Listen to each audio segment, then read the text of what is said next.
गहरे जंगल के बीचों बीच खड़ी थी विशालगढ़ हवेली। एक ऐसी जगह जहां अंधेरा भी डरता था। कहते थे कि यह हवेली जिंदा है, इसकी दीवारें सांस लेती हैं और इसकी छतों से सिसकियों की आवाजें आती हैं।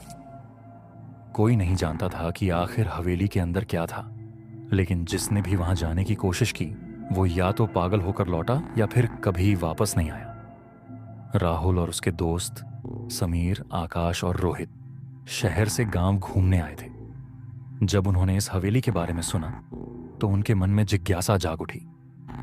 गांव वालों ने लाख मना किया, लेकिन उन्होंने इसे सिर्फ एक कहानी समझकर नजरअंदाज कर दिया।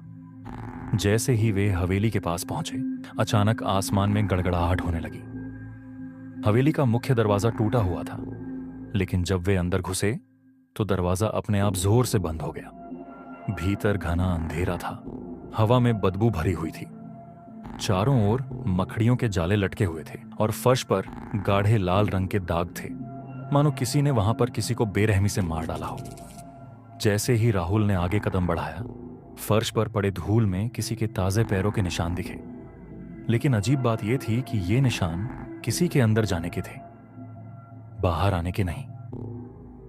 तभी हवेली की दीवारों से घड़ियों के टिक टिक की आवाजें गूंजने लगीं, पर यहां कोई घड़ी थी ही नहीं।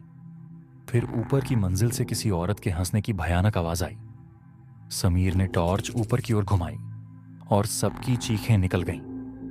वहां एक औरत उल्टी लटकी हुई थी, सफेद साड़ी में। उसके लंबे बाल फर्श से टकरा रहे थे और उसकी आंखों से काला खून बह रहा था।